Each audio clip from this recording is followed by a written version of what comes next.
Hi guys, welcome back. My name is Jibran and you're watching Talks with TEC. I'm here with Ekta and we're back with an amazing video. But first, roll that intro.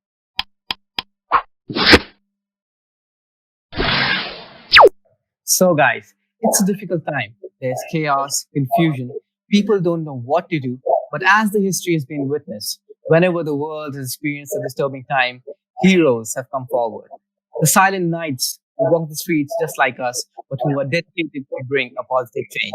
So for today's interview, we have someone who's a bit of a hero in himself. He began his career serving both as an actor and consultant for a music video, which is known as Make It Stop. By the way, has 33 million views and still counting, and is now known for his creative activism, non-profit work, music composition, real estate development, acquisition, producer director in the Hollywood, a classically trained actor and an actor trainer, as a pioneer in alternative education, as a local community leader, and the founder and director of Acting for Cause. Ladies and gentlemen, please welcome Professor Brando, aka Brando Crawford. How are you? Thank you for having me. Thank you so much. I'm so excited to be on today. And it's an honor to have you with us. You're really, really amazing. And we hope you're doing great. How's your quarantine been for you? I have been doing great. I think obviously with the situation at hand, I've been taking an optimistic attitude towards it. I'm seeing it as an opportunity. Obviously sending prayers out and blessings to families that are affected, but certainly keeping up. That's really, really amazing. And I would just like to add for our audience that are watching that Acting for a Cause is a grassroots level campaign that raises money and awareness for several charities by reimagining and acting through a series of curated plays and screenplays, table reads with the best and the youngest of actors of Hollywood.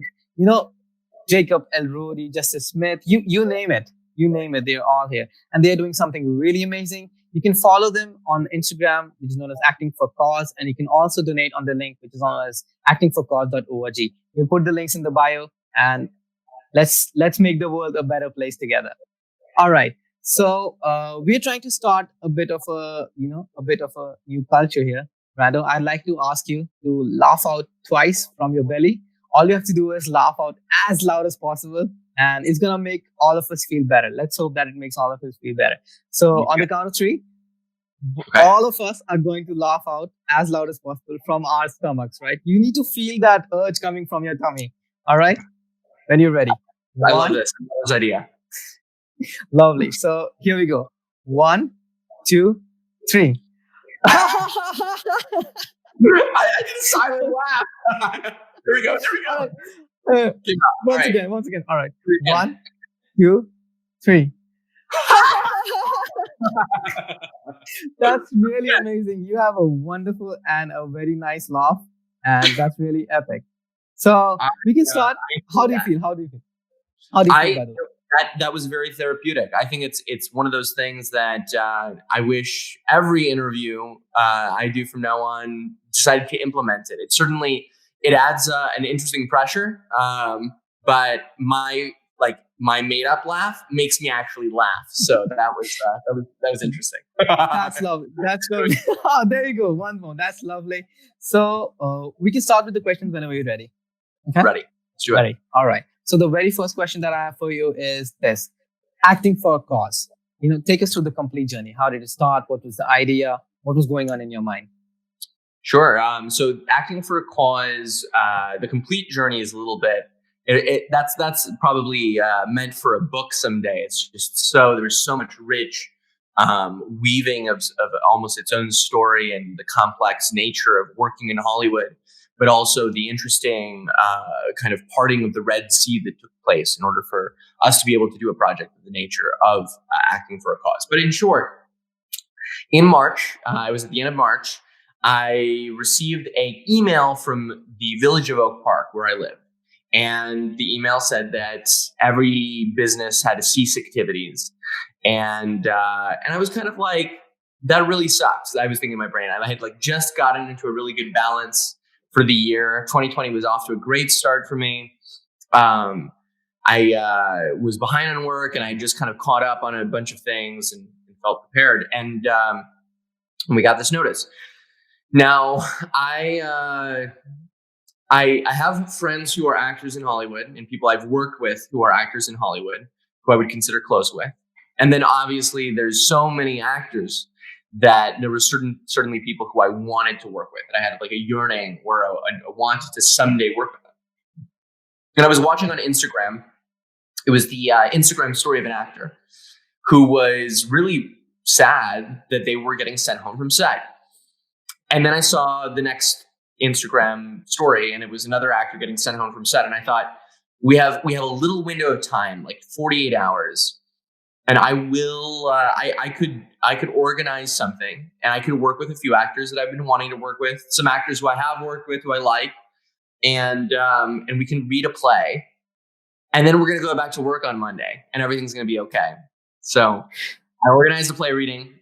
I spent like 24 hours of nonstop work, and that 24 hours became like 48 hours just trying to get a cast together, because I knew that the people were available, but I also knew, or at least learned very quickly, that all the publicity teams of these actors were adjusting very quickly to the situation. And because they weren't able to get into the office, communication had slowed down.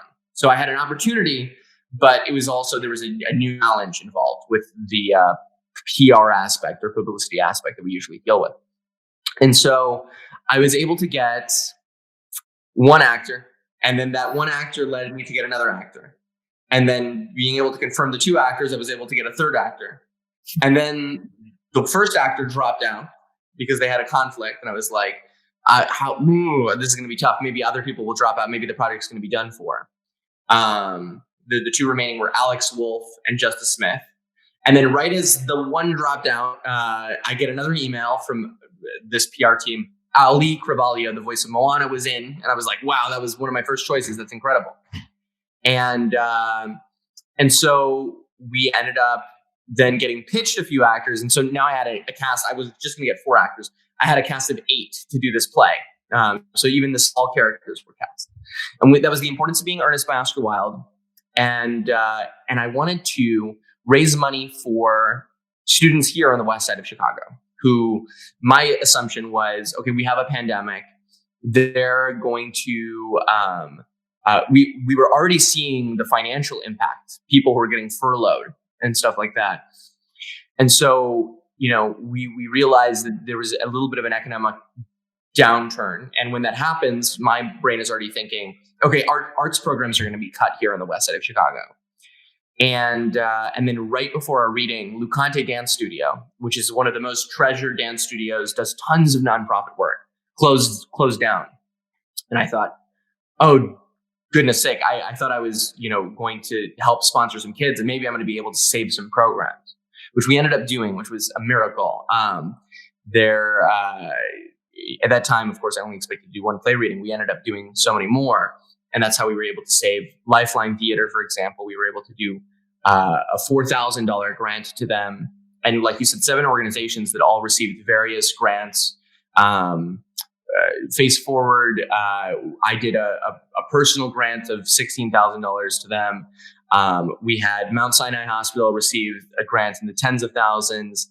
The Entertainment Industry Foundation in the tens of thousands. And that first play reading, in the nature of those huge grants that we were able to give, turned into 11 play readings that we did. 11 play readings that I repeated that process of finding actors for. Some of the plays, including the first one, were in the public domain, so they didn't have really a process. Just I had to cut the play down so it was an appropriate length. In some of the cases of the Shakespeare plays like Hamlet. But there was also a complicated rights process for some of them, including Ferris Bueller's Day Off, which was unprecedented that we got permission for. This Is Our Youth was another great example of a play that was, Kenneth Lonergan didn't have to approve us, and yet he did. And so Acting for a Cause became an impact project that made a lot more impact than I initially expected. Brought together artists from all walks of life, from different corners of the world, from Australia to, we had an actor in France, an actor in London, an actor in LA, New York, Atlanta, Chicago. and we were all able to work together despite being in different places in isolation. And interest from viewers from all over the world, from India to places that I would never expect, Korea, Argentina, where my family's from, Africa, the entire continent of Europe, people who don't speak the language were watching, because they were able to see their favorite artists create art when there was not going to be really almost any releases either. So worked out really well, and that is in short, the story of Acting for a Cause. Wow, that definitely looks out like, a scene from a movie or an amazing book. And I just like to take the platform, say that whatever you're doing is just amazing. In India, Shah Rukh Khan is an amazing actor. He has this saying from his dialogue that जब भी आप कुछ चीज अपने दिल से चाहते हो या कुछ दिल से करने की कोशिश करते हो तो पूरी कायनात आपकी मदद करती है. So basically, I'll translate it for you. He said that whenever you want to do something honestly and from your heart, the whole universe conspires to help you with it. And I think that's what just happened with Acting for a Cause. And what the work that you're doing is really amazing. And we hope the best for it. And, there's a lot to come, and we hope you achieve whatever you wish for. That's really, really amazing. Wow. And we've seen your plays. I just wanted to say that quote is so true. And I'm so happy you brought that up, because it was one of those things that shouldn't have worked in theory. In theory, all these actors should never have been able to collaborate during a pandemic. And yet, because of the impact we were making, it was like if God intervened. It was like incredibly permissive, and all protocols were being broken. The bureaucracy of the rights process, or the process of casting actors who I'd love to work with, I was able to work with them on a pro bono basis. But the key element was that we were creating impact, and we kept our word, and we were able to raise an incredible amount of money for charity. And it was God-given. The whole thing, even the numbers that we attained, were God-given. That's amazing. That's amazing. That's what you say, when you set out to do something good, when you decide to do something good for the world and help people, you're halfway there. So that gets me to the second question. That is that you were a pioneer in alternate education. So I'd love to ask you, how would you suggest that the education and the whole system can be changed? And how could one teach differently and uniquely? Great question. I do consider myself a pioneer in alternate education. That wouldn't be the case if it wasn't for my mother, who I was always a good student, and I, at least by the standards of the grade marking system in the United States, I would get A's, maybe a B sometimes, but I don't talk about that. And I enjoyed school, but if it wasn't for having someone who was saying, who was in my corner, recognizing some of the flaws, pointing out, well, is everyone doing well in class? No, there's some achievers, and there's some B students and some C students and D students. And then I realized that the way that school is designed is a lot more like one long test, where students are constantly being tested whether they're capable or not, achievers or not. And school is not about that. That's what life maybe is about, adulthood. But school should be about making everyone achievers. And starting with that basic concept, I started to open myself up to the world of great voices in alternate education. One of them is from around you guys. He does live in California. Saul Khan, creator of Khan Academy, but also Sir Ken Robinson, who recently passed away. Someone who I love and respect, and most alternate educators would point to him as the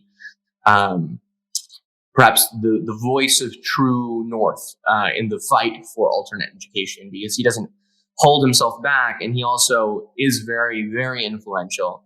Kind of has forced himself in every little corner of the movement for alternate education, and yet in most areas you have a public school system that is standardized. So it doesn't allow for something like alternate education. Even the charter school system that occasionally is implemented is complex and difficult to facilitate without leading to some sense of corruption because it can become privatized so easily, and private schools can withhold profits, and they don't operate as transparent as a nonprofit school should. And so the charter program ends up becoming complicated, bureaucratic as well. And I believe that one thing that's very interesting in the pandemic is the fact that people are forced to find alternate choices right now when it comes to education. So if there's one general thought that I can share, is that I do believe that a 30 student classroom learning from people who do not practice in the field is not conducive towards true education. I think this is a really good opportunity for people to connect, even with Zoom, with experts all around the world. I would love to learn math. If I was a student, I would love to learn math from an architect. Or theater from someone who's doing work like you or like myself.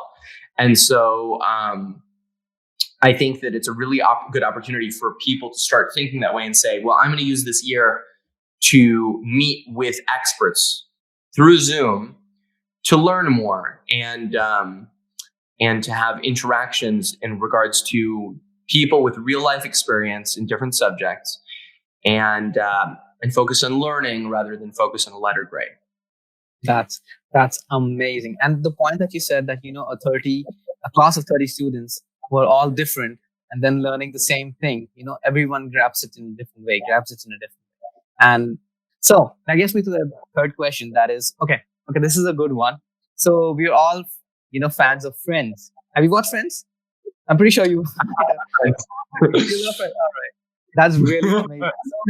No Friends. No, of course. Yes.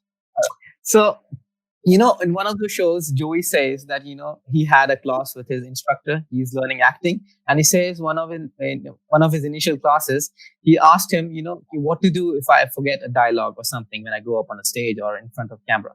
So his instructor told him to, act in a different way. He told them, what you can do is just act as if you smelled fart. So that was really, really funny. And I'm pretty sure, and I know that you're into actor training.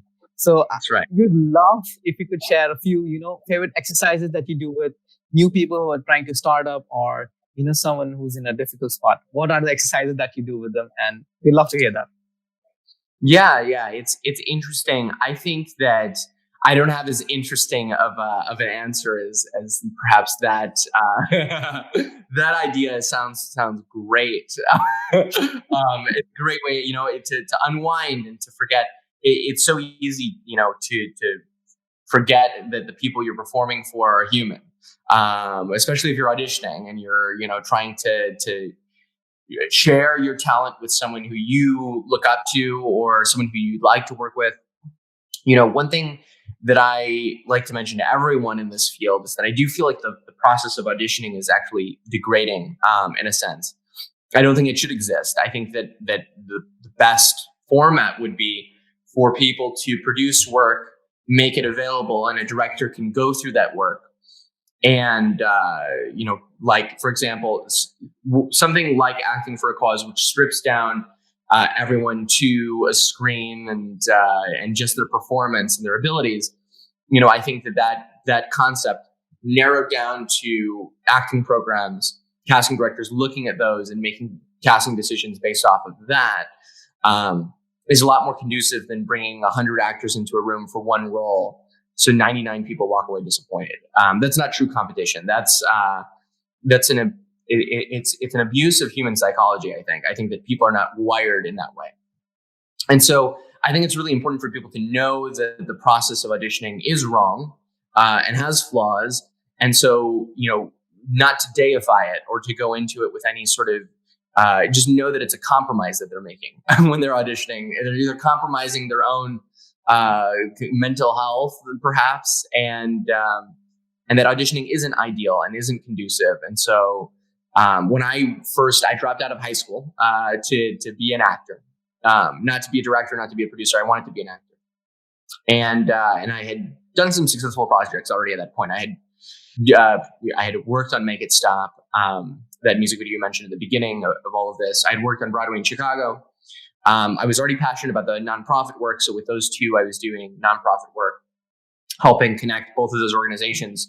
The former to the It Gets Better project, which was created by Dan Savage, and the latter to Equity Fights AIDS, which does work on Broadway as well. And so that was certainly something that I cared about. But I would say that 90% of my focus was on starting a career and following the same conventions as everyone else. And so I was auditioning, and I did have the fortune of landing an agent, which is a very difficult process for everyone who's done it knows. It actually took me 4 years. I had started auditioning for agents. Beginning of high school, I got a very kind of low-level agent, really lovely woman, but without the connections of what I was looking for, because you always want to work with people who are more connected. And so finally, I got my dream agent, and I was out there auditioning for roles on Riverdale and for the role of Spider-Man and for these huge, Hollywood parts. I was like, finally, I'm in the room. But had I known, or had I been conscious that the process was so degrading, I would have not let it hurt me so much. Every single time, putting my hopes up and allowing myself to kind of be manipulated by the system. I know that if I came back as an actor right now, and the actors who I've worked with, I like to make them feel, come in with that knowledge. There's some people who are really able to detach themselves from it. I think that that's not even human nature. You do get attached to projects. You do get attached to auditions. It's just important to know that the process is what's flawed, not you. That's, I think, a very important piece of advice. I think, the other thing is, the way you do one thing, you do everything. That was the best piece of advice I got from anyone ever. So if you're going to be an actor, or if you're going to be a director or a casting director or producer, whatever you do in this industry, do whatever you're doing outside of the industry really, really with care and detail. I think a lot of people, they kind of think, oh, I'm going to be an artist, and so I shouldn't put my mind to anything else except for the art. It's important to focus on being in this industry is having the skill of relationship building and forming a bond with everyone that you meet with and leaving a mark on them. So that way, when they want to work with someone, they think of you. Exactly. It's about having wisdom in your daily life. And I think that it's one thing that's really complex, and this is something I still struggle with, is it's about avoiding situations that hurt your own self-confidence. So if you're working with someone who messes with your self-confidence in a sense, it's important to spend less time with them. Same time, there's a distinction between someone who breaks down your self-confidence and someone who is breaking it down in order to rebuild it. And so you can't be too judgmental or harsh on the people around you either. It's a process. Everyone is human, but it's important to spend a lot of time thinking about how to do everything that you can, the best that you can. I think, in a way that is conducive towards your personal relationships, that is not obsessive in nature, and or overly obsessive, because it does require some level of obsession. And you will achieve success. I think that you develop a magnetism when you develop that mindset.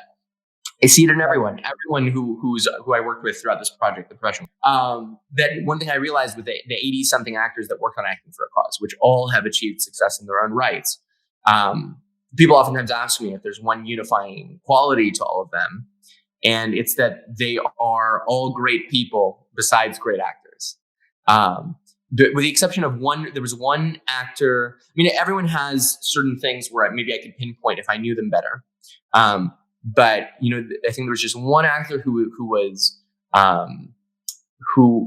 did not necessarily display this quality, but he was also a director in his own career. So he almost, I recognized the director in him in certain ways that he would conduct himself. But everyone else who was strictly an actor, had this really easygoing, magnetic way about them that made me, after I worked with them, think back and be like, wow, they were just outstanding people. And they were so cultured and interesting and knew their place. And maybe in a sense, had humility because they could be immodest at the point of the career that they've been in, but they've retained a sense of identity. And I think that's what's going to propel them to continue achieving success. A great example, Brandon Flynn, who I did not know prior to this. He followed the project Acting for a Cause after our reading with Florence Pugh. And Brandon Flynn, I sent him a message. I mean, just the promptness of every interaction from the beginning, from when he didn't know who I was. I could have been just some bloke on the street. And just the care and precision in every single interaction. He treated everyone as an equal. And I recognize that. I recognize, well, if he treats me, who he doesn't know yet, as an equal, and eventually I am directing him in these plays, and there's a different dynamic there. It's just, that means he's also going to treat his fellow actors well. He's going to be an excellent scene partner. So Brandon, I worked with him multiple times throughout the project. He was part of our BBC interview, and is certainly someone who I'd like to work with, as soon as I have another project underway, because he just displayed such a consistent humility from the first interaction. It was huge, and it made a huge impression on me. Lovely, lovely. And as he said, it comes down to what kind of a human being you are. If you're a good person outside the industry, you're obviously gonna do something very nice while you work also. And that reminds me of something. We just lost, recently, Chadwick Boseman, and he used to say that life is about finding purpose. You can get a career or a job, but that's secondary. If you find the purpose, the reason why you're here on the earth, and that is to help other people, then I think you've fulfilled your whole life. That is really amazing. And, with each passing question, I just, keep realizing how amazing and awesome you are. So that's really, really nice. Again, thank you. I wanted. Can I add something on to, you mentioned Chadwick Boseman, and obviously that hit us all pretty hard. It certainly will rock our generation, I think, like Heath Ledger or other young actors who have passed before their time. But something that to me was very interesting about his career is that when he was a student, one of his teachers thought he was very gifted, and also recognized he actually didn't have funds to enter a program at Oxford. I believe that was the school, which is the greatest school in the world, according to the standards of, education, which I certainly don't agree with to some degree. But, in this particular case, I think it's interesting to note. And Chadwick could not afford the tuition, but this teacher really wanted him to do the program. Well, the teacher was well connected in Hollywood. So she asked around and she tried to get someone to sponsor him. What's really interesting, and this is it's coming from a reliable source, so I'm pretty sure this is true, but Denzel Washington, just with the word of mouth of what this teacher had said about the student, sponsored his education. And I think there's something really interesting about Chadwick. Ended up becoming this person who obviously everyone cares so much about, not just as an actor, but as someone who truly developed his interpersonal relationships to such a degree that his untimely death is shocking everyone, and certainly everyone is very emotional and emotionally stunned by it. But I think it's so interesting that the foundation of his career was built on generosity.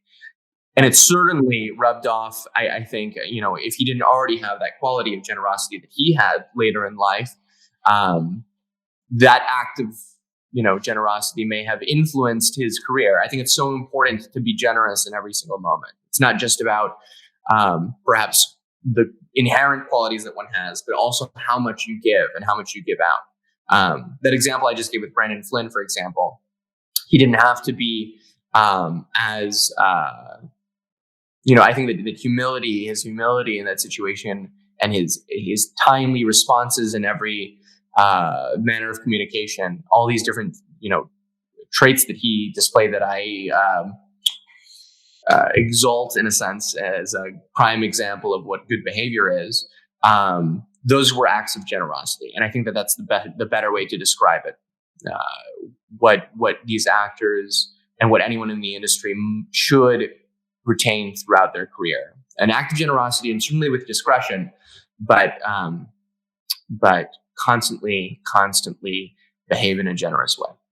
That's really amazing. And that's what they say, that every great human being has one thing in common. That is one or more amazing teachers. I think that's what happened with even Chadwick there. And it's really amazing you know, how humble and so nice a person can be. He is, he's just set the benchmark so high. And we hope that he rests in peace and power. Whatever is done, his work is remembered always, and more, he himself as a human being is remembered. So that gets me to the next question. That is that you're a creative person. Obviously, you need to come up. Being a director is a difficult job, because no matter what people say, they don't see the director, but it's the director working behind each actor personally that comes out on the screen live. So I'd like to ask you, what has been the biggest creative challenge for you in this career? Oh, wow. The first thing that came to my mind, I'll say it. It's following up acting for a cause. That's the most challenging thing, because I've sort of closed that chapter. I may do another play reading or two, but in a sense, I've closed that chapter. That chapter, certainly, I think that the amount of entertainment and joy that a Zoom reading might bring is more limited compared to how it was earlier in the season. Just to be perfectly frank about the nature of it. And so I'm trying to figure out what projects to do and what role I play, in a sense, not a character role, but do I focus on my work as a producer or as a director or as an actor or as a general creator? What ideas do I have that don't necessarily fit inside a mold? Because acting for a cause was certainly a stretch of the imagination. It wasn't something conventional. And so I realized that perhaps the world is due for another unconventional idea. So in short,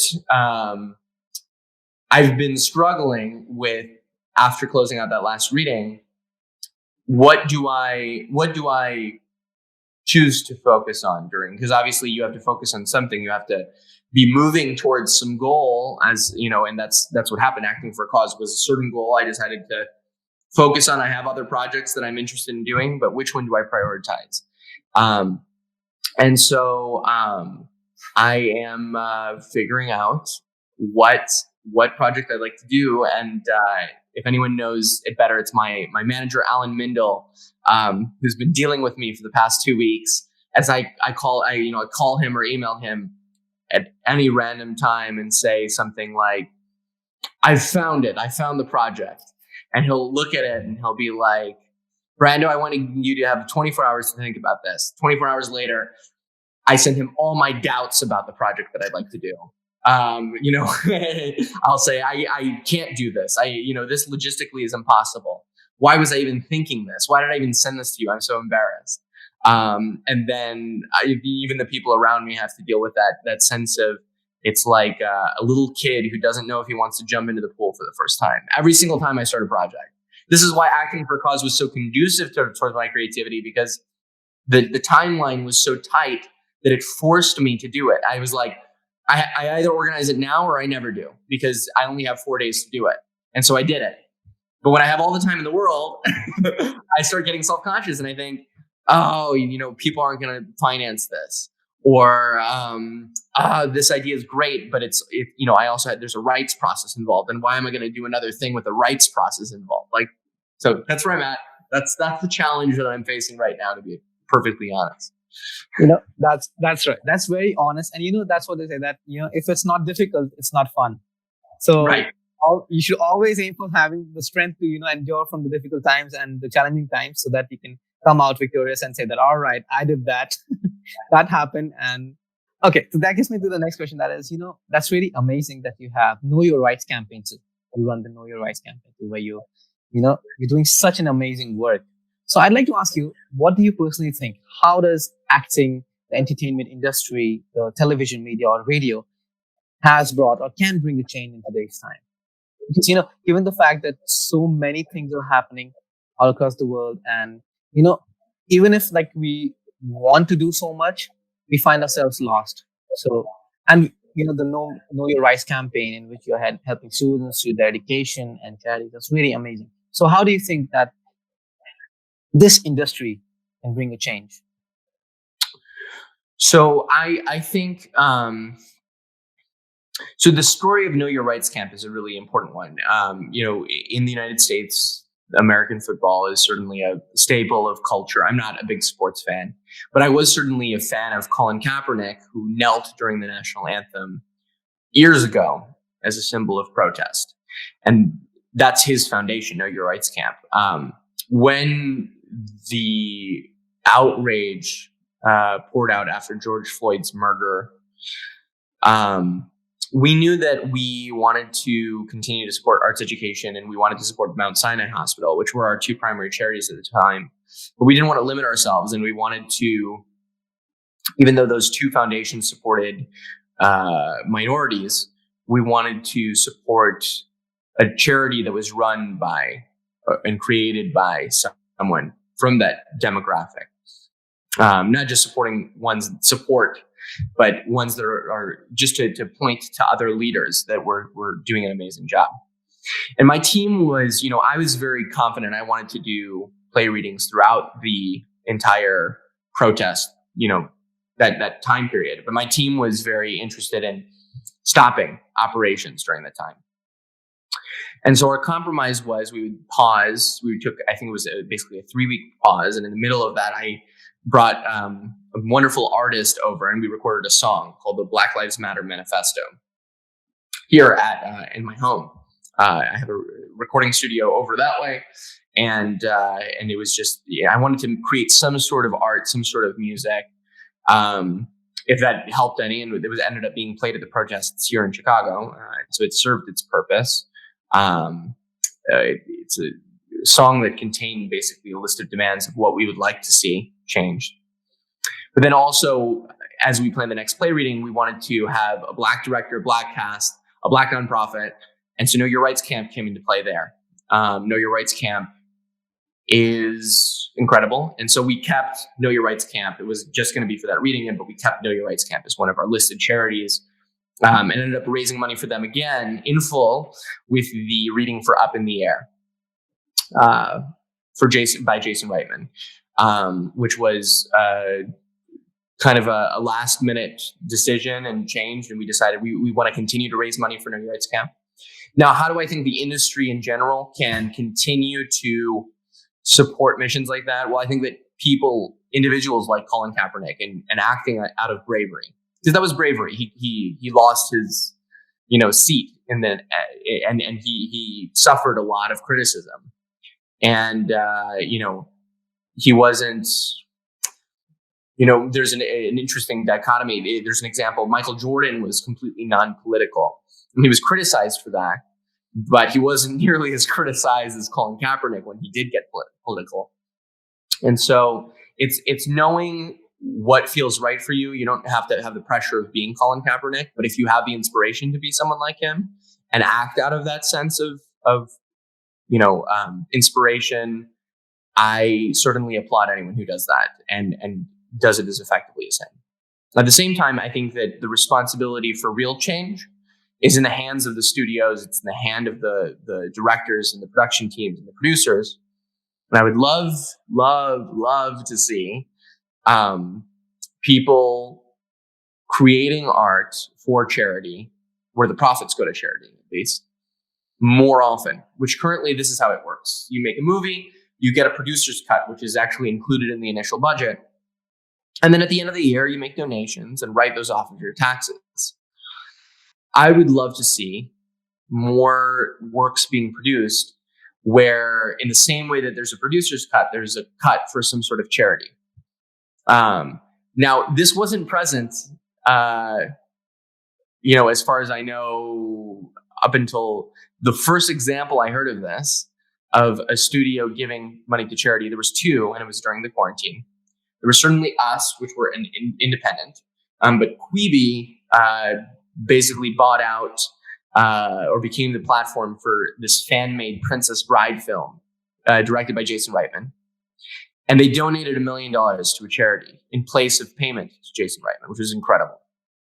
And then I heard about it again with Ali Carvalho, another one of the people who we worked with on our project, who altogether now, in place of a live premiere, because there would have been a live premiere, Netflix still does those, donated that money to a charity. And so, I find it particularly fascinating, and I don't know if Ali Carvalho and Jason Reitman, two people who I work with on Acting for a Cause, were consciously or subconsciously inspired by our project, and somehow influenced that decision. But if they did, that's what I would like to see. I would like to see a chain effect of those type of demands being made to the studios by the leading players. And the studios have no problem because they also get a tax write-off. So it's knowing finances, it's a benefit for anyone, for everyone. And at the same time, we have to pick nonprofits that are excellent. And I think picking smaller ones is a really good way to do things. Finding community-based nonprofits and focusing on what their results have been before issuing grants. One thing that was complicated for Acting for a Cause was picking the right nonprofits. And I did make it my duty to learn as much as I could about each individual nonprofit before supporting them. So that way I could support them with all my heart. When you see me at the beginning of those videos, in the middle and at the end, telling people, kind of, begging them to support the nonprofits because we don't, charge a ticket price. It's really coming from a place of me knowing, with this Arts Education Fund, we're going to be saving a theater. We're going to be issuing a grant to them. Know Your Rights Camp is pursuing this particular endeavor, and they do need a certain amount of funds raised to be able to continue this just incredible awareness campaign that they've been working on. And I just feel so great that we supported the nonprofits we did. And I hope that Hollywood keeps going in that direction that I just described. And, especially even as premieres do come back and fan-made films being picked up by Quibi aren't normal, that the next big action movie has some sort of clause where 10% of their net profits are donated to a charity. I think that is very viable. It's very possible and should be done. Wow, man. I mean, that's what I said, that whenever the world faces a difficult time, we have heroes coming up, just like Carpening, just like you. And, first up, I'm into everything that you said. And I really hope that God listens to you and sees the work that you're doing and, makes it happen. This is really, really amazing. It's just an honor to be able to talk to you, given the work that you've done. And, as I said, that whenever there's a difficult time, we'll have some Carpening, we'll have some Brando Crawford always working from the back, not coming in the light, but, helping and making a positive change. That's really amazing. That's really amazing. So that brings me to the one last question for the main section. That is, okay. So this is a kind of piece of advice that I would ask for you. A lot of people in their 20s want to achieve and start so many things. Do their own thing. They want to do this. They want to do that. But they are confused. They don't know where to start, how to start. So one small advice for those people who want to start something, and given the time that we are in a pandemic, and given the fact that you started something really amazing, what would you say, and what was the advice that you would like to give them? Oh man, that's a great question, and the 20s are a complicated time. I think that certainly all the advice that I've said throughout the interview still holds true and is really important. That advice of the way you do one thing, you do everything. I just want to enunciate that further. But the 20s are such an interesting time because there's not a lot of art about this time period. I think there's some, but it's so hard to it's not like the teen movie or like the romantic comedy that has a formula to it. There's movies that are individual, and it's just such a strange in-between dreamlike time where you're departing from childhood, but you don't have the responsibilities of a family typically. And so it's really hard to define. And so people feel weird. They feel off, I think, during this time period. And they feel the pressure of the next news article about the next Greta Thunberg, I don't know how to pronounce her last name, and see another, teenager achieving. And I feel like every 20-year-old goes through this thing where they beat themselves up about it. They're like, wow, I wish I was, I'm 24 and a 21-year-old is achieving this or this or this. And at the same time, everyone's telling you, don't compare yourself, don't have any sort of envy or jealousy. But so people, instead of, expressing that, they keep it to themselves, and that ends up boiling inside of them, and that doesn't help anything. And so I think it's, and also you're getting advice from a lot of people who aren't experiencing what you're experiencing. You're getting advice from adults who've experienced it in a different time period, and sometimes that are kind of old and depraved and have forgotten what it was like to be during that time. Don't understand the pressures anymore of that time period. Don't understand what the expectations may be for yourself. Say that you have all the time in the world, but don't understand that you don't really. I mean, like there's an inner struggle inside of everyone, and so hopefully that articulation of the frustration, which is very much what I feel too, it offers a sense of comfort in knowing that everyone's going through that. I think that if there's advice to pull from that kind of self-reflection, it's to think deeply when you're frustrated, to use the frustrations that you feel when you're comparing yourself to Greta, and look at and what is the root of that. Is it really jealousy? Is it really something that you can manifest as energy to push forward? Use it as analyzation and do a true comparison of, if you're trying to achieve a goal right now, what formula did Greta follow to get to where she got? And look at the blueprints of people's lives who have achieved it before you, and follow them, and don't wait for opportunities. Create them. Even if they fail, because for every acting for a cause I've done, or Make It Stop, or raising money for Broadway in Chicago, I've also been a part of an experimental theater production in Chicago that had 60 seats and only 10 of them were filled each night.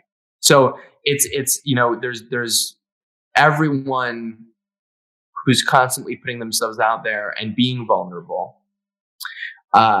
Everyone, like Greta, has that one year where they're doing the climate protest by themselves.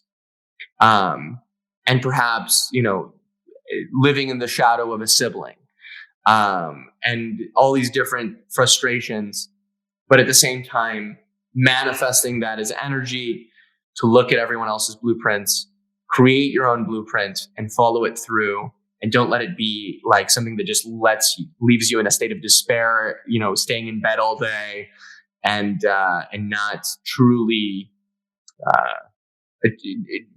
basically don't let all that anxiety and that fear end up killing your goals, because sometimes it can have that opposite effect. That's very amazing. So take something negative and make it into something positive. That's a lovely message. And with that, we come to the end of our main section. And okay, the end of serious questions are here, and we're starting something really casual and very nice. So the next section is a rapid fire round. And I think so. We have like a tailor-made section for you. You'll have to answer as quickly as possible, whatever comes to your mind. And we can start whenever you're ready. Whenever you're ready. You ready? Ready. Let's do it. All right. So the first question that I have for you in the rapid fire round is, all right, so one day you wake up as a female character from a play or movie. Who would that be and why? Oh my goodness. I love this question. Oh my goodness. I love singing all the Disney princess songs. So it would be a Disney princess. I have to think of who. It'll be Ariel and the Little Mermaid, because I want to sing her part. That's part of your world. That's the song right there. Wow, who knew? That was really amazing. So next question very quickly. Okay, so we found a pic of yours from Instagram that you recreated with a friend of yours, and we would love to show it to the viewers, and we'll have to ask the word behind it. So here goes. This is the pic that we found. This is really, really adorable and amazing. And I can see from I can see from looking at you that how amazing this time would have been. So let us know what's the story behind this photograph. Oh my goodness, so that's my best friend from kindergarten, Daniel Wilson. And when I was in kindergarten, my favorite film uh, was The Wolfman, 1941, Lon Chaney Jr. And I loved The Wolfman, and I would dress up as The Wolfman randomly during play dates. And so that play date, I dressed up as the Wolfman, and then if I remember this correctly, my mom didn't want to leave him out, so she asked him what type of monster he wanted to be, and so he designed his own design, and I was the Wolfman. And then he moved away. So he moved away. He ended up moving away. We would talk on the phone a lot. We were really good buddies. Then we eventually lost communication and moved to Joliet, which is very far. And then he moved back. But when he moved back, he was kind of with a different crowd. He's kind of more street smart, I would say. I'm a little bit more in my head. And so we had different interests for a while. He was into wrestling. He ended up getting into a terrible accident where he, and he's open about this, where he got hit in I guess he got beat up really badly. He lost his eye. And then life, of course, brings you back together. And as young adults, we both were very interested in film. He records music videos for a lot of hip hop artists. And he records hip hop music, Frenchie 2 Times. And so I called him in and we hung out a bit. And then he's the guy who I recorded that Black Lives Matter manifesto song with. I called him in and he was my artist.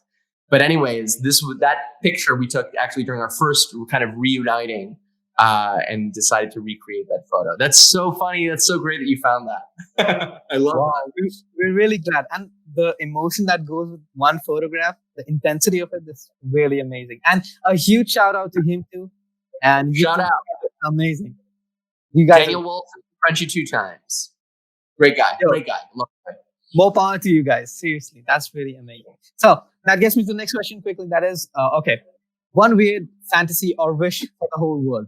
We all have that. Okay, the world should have been this way or that way. One particular weird fantasy or wish that you had for the whole world. Okay. Oh my gosh. Well, okay. That's a good one.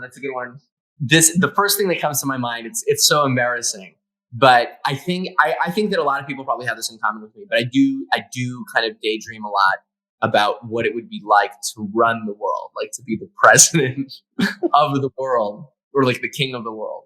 And that's, Wow. I mean, as narcissistic as that may sound, I think of it in a philanthropic way of like what I could do to help or what systems or policies I would install. And I do daydream quite a bit about it. That's really amazing. That's a really creative one. That's a really unique one. So I'll give it to you. That's very nice. All right. So, okay. There's another one. So I'd like you to share the most embarrassing moments, top 2 embarrassing moments of your life. What would you call them? 2 embarrassing moments. When I was in middle school, I had just seen the movie Fast Times at Ridgemont High, which for those of you who Jeff Spicoli is this surfer character. And I decided that was the coolest character in the world. And that when I came back to school, I would start talking like him. And so for like about a week, I tried that out as my personality. Everyone figures out their personality. And I would disrupt class. There's a scene in the movie where he calls and he orders a pizza to class. And I tried some things like that, and it was pretty bad. I got kicked out of class. My teachers were all kind of like, "What's going on?" People I knew were like, thought it was really funny, but also it wasn't going to last, and it didn't last. Thank God, I dropped that. That's one embarrassing thing that I did. I behaved like Jeff Spicoli for a week, and then another embarrassing experience was that when I was in high school, so my family is very unconventional. When I was like 8 years old, we stopped having a TV. When I was Also around that age, we stopped having a car. And in high school, there was a requirement to take driver's ed. So I was in driver's ed, and I had decided that because I didn't own a car, that I was going to just have a lot of fun in that class. Part of it is driving a car. And so my embarrassing memories, it was the driving test day, and I decided to have fun with the speed of the car. And I think I failed like the test within the first minute, or maybe she even decided before I even went in. She was like, I know what Brando's going to do. It was very fun. We had a lot of kind of like funny fun in the car, and I had a funny relationship with that instructor. Like we laughed a lot. But I think that I like took it a little bit too far with the speeding at the beginning of that test. And I felt really embarrassed about it because I thought she was going to think it was funny. And she was like angry about it, rightfully so. And it was embarrassing. My God. I'm out of words. The amount of fun you had is really amazing. Really amazing. So there were fun memories too. Fun and embarrassing.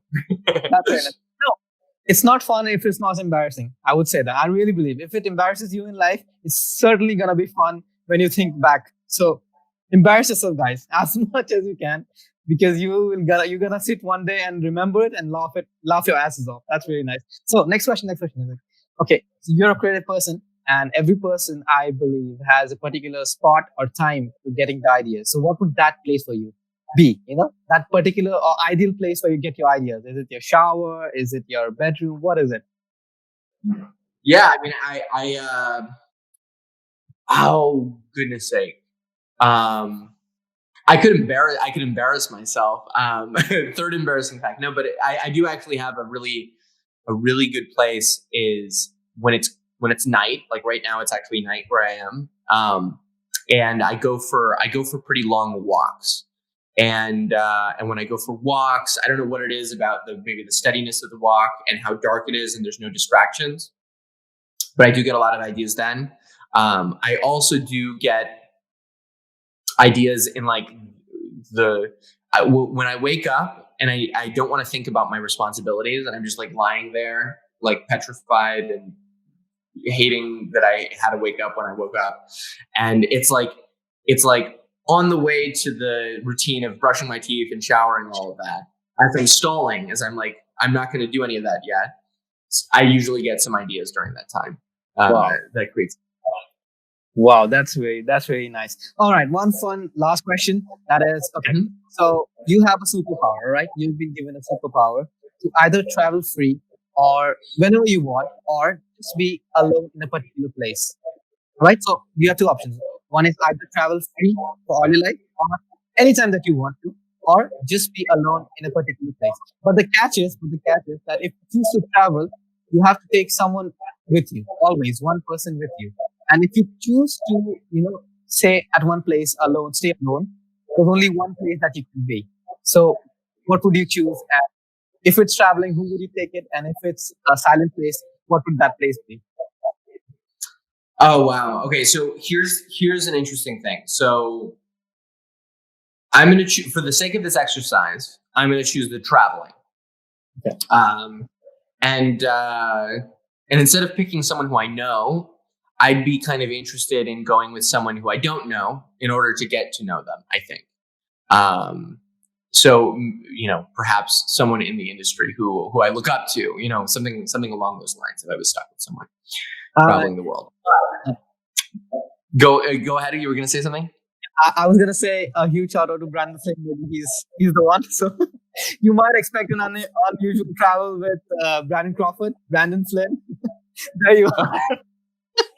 No, I don't know. I think, goodness sake, I can't even think of like which actor I would even pick for the world travel for life. It's like, that's a lot of pressure. But I was going to say that the interesting dichotomy of that is that I am very, while that's kind of what I choose in an imaginary scenario, in real life, I am in one place. I'm in Chicago.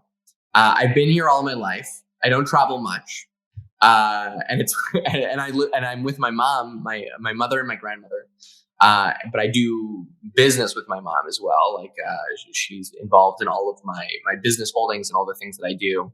I still, she's like my confidant for everything. I think even 10 years from now, whatever opportunities I get, I'll always be consulting with her. And so while in a theoretical world, I'm picking travel, in the real world, I am actually sort of isolated in this home in Oak Park, where I do most of my work, and I'm here with my mother. So I guess it's a two-part answer. One, in an imaginary world, I'm traveling to Paris and India, where you guys live, to meet you guys and all these different places. But in real life, I do favor stability, and I do well in one place. And I think that part of it is the reality of I am involved in the world of business. You mentioned this, I think, slightly during the introduction, but I am involved in like investing, and I invest a lot into my own local community. So that in the real world where money is involved and where one has to kind of, I think being in one place is conducive to that. If I was constantly on vacation, I wouldn't I wouldn't have any success in the world of business or anything, I think. That's a wonderful answer. And I can say that hands down, this was one of the most fun and amazing rapid fire rounds that we've ever had. So, kudos to you. That's a lovely one. You're really amazing. And with that, we've come to the end of our interview. But before we close, we have a very small activity planned for one of a lucky fan or anyone that we would like to call a Brando.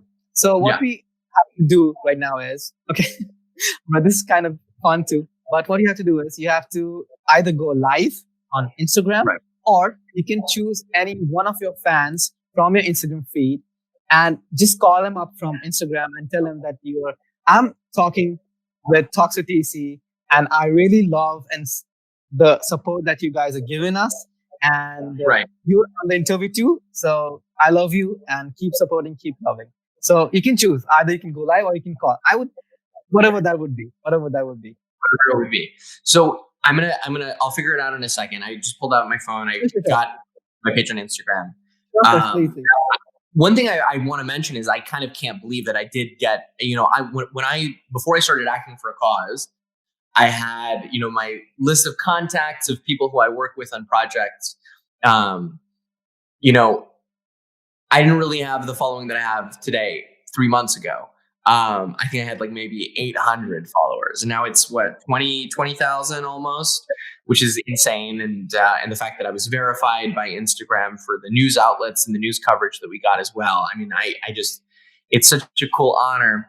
And I do get a lot of DMs, and I do respond to all of them. So one thing that I do currently, I don't know if this will ever, if this will always be true, but I do like to give, a response to everyone. And so I'm looking in, and there's one person, I'm going to try to call them, who they got in touch with me right after the first reading. I was looking for volunteers to help with something, and they did a little volunteer thing for me, helping me out. And they've been a fan of the programs. They've been quite great. I'm going to see if I can reach them. They were active. Do let us also know their name, please. So her name, let me see if I can reach her first, because if not, then then it's not going to. Hey, Emily, this is Brando. I'm sending a voice message. I'm on a podcast right now. I'm on an amazing podcast called Talks with TEC, and they're based out of India. And we had a little exercise here at the end where they had asked me to reach out to someone who I met through acting for a cause, someone who was a fan of the programming. And I thought, and to send a message of gratitude to you, to see, I don't know if you're on right now or if you're going to get this message right away. But you immediately came to mind, because on top of being active and being such an awesome audience member, you've also shared things about your life. You've kind of treated, this little connection that was made through acting for a cause. And you've even sent me things about, your work life and how things are going, and as a confidant. And I feel honored to have that. So I'm sending this. Send. Lovely. That is so So nice. hopefully it's received. And let's see. I'll let you know if she jumps on. If you want me to go live, I can also go live. So it's up to you guys. If you wouldn't mind, we can go live. And all we want you to say is, spread the love and say that I love the support that you give us, and the work that you're doing is really amazing. So you basically, just say it out loud that you appreciate. I'm pretty sure you do. So we just like to end the interview on a very high and amazing note where we appreciate, the life is actually, you have to be grateful for life. We really believe that. So if you want, you can obviously if you're ready for it, you can go live and just for 5 or 10 minutes, and we can say that you guys love it. And I think if it's okay, I mean, you've already sent a message, so that's also pretty amazing. Whatever you say. Okay. All right, I'm jumping. I'm on live. It's going to tell people that I'm on. It's kind of a weird time of day here in Chicago because it's late, so I don't know how many people are on or will interact. But I'm on live right now. Let's see if someone joins. And as soon as people do, here we go. We had some people join here. Wow, I'm surprised that anyone is joining right now. Hi. I'm going to wave back at these people. Anyways, I'm jumping on live right now because I'm on with a wonderful podcast based out of India, Talks with TEC. They're amazing people, amazing. I'm having such a great experience right now just talking to them. It was actually an incredibly fun interview where we got to talk a little bit more about my personal life and also explore acting for a cause and all future projects that we're working on. It'll be really cool when you guys get to see it. But a little message of gratitude to everyone. I wanted to kind of just jump out and say that you all rock. Everyone who's been following this project and our journey. A lot of people have been asking if we're going to be doing more readings, and I do hope to. I sincerely hope to do some more readings. I do feel like that chapter is closed. I did announce the last one, but October is going to be coming up soon. Obviously September, but there's always a little bit of prep work that I'd like to do. So October maybe, and I'd love to hear everyone's ideas. So if you're on right now, I'm going to be going off of live in a minute here. But when I'm off of live, DM me with maybe some plays that you'd like to see. Just thinking about more Shakespeare, Macbeth, Julius Caesar are some of my favorites. I have great cuts for a great cut for Julius Caesar. But I'm also really curious to hear if anyone has any ideas, especially October is the month that Halloween takes place in. And if anyone has, a genuine idea of what reading might be cool for that time, I would love to hear it. Ending it with love you all, always in gratitude for everyone who tuned into a reading, and I love seeing all of you guys. I love seeing certain people who have been with us for so long. Elizabeth Nicole Schwartz, shout out to you. Some people who I know personally, Vince Klein's on here. Jesse Prey also is another person who's been with us from the beginning, and I'm sure that there's some people even on here who I may not recognize, but Timmy on film, I love you back. All right, take care of you guys. I'm going to let you go. Anything else you guys want to say? Talks with Tech? Talks with TEC? Yeah, sure. So we love you guys. You guys are really amazing. Do follow Brandon. He's doing an amazing. I mean, come on. Brando is someone he's doing an amazing job. And they're here because they follow me. They don't need to follow me. Yeah, exactly. Follow these guys. They're amazing. Thank you so much. Thank you so much. We love you all. We love you all. Blessings. Take care. Peace out. All set. Oh, that was really, really amazing. And with that, we've come to the end of an amazing and hands down the best interview we've ever had. Brando, I mean, I'm totally, totally speechless. Before we say goodbyes and stop recording, any small message for our viewers, any small message, anything that you'd like to say, just go ahead. Shoot, your platform. Just that I don't know about small messages. I tend to talk a lot, as you've seen during this thing. When I think about something, I like to think of it a little bit more in depth. But I love everyone who tunes into these things. I think it's so cool that people spend their highest commodity, their time, to see me talk, to see you guys talk, to educate themselves in that way. And I just want to provide as much value as I can to others. That's what I'm here for. And it's, you know what? On the note of my own challenges that I'm facing, send me good energy, send me blessings, because right now I need it. That might be your soundbite. Say in a year I have a really successful project, and you guys are looking back, you might be able to pull this and be like, look, this is when he was thinking of these ideas and having all his doubts. Because right now is when I'm solidifying my next project, and I certainly need good vibes for it. Lovely, lovely. Sending all the love and support and vibes your way. That was the amazing Brando Crawford for you guys.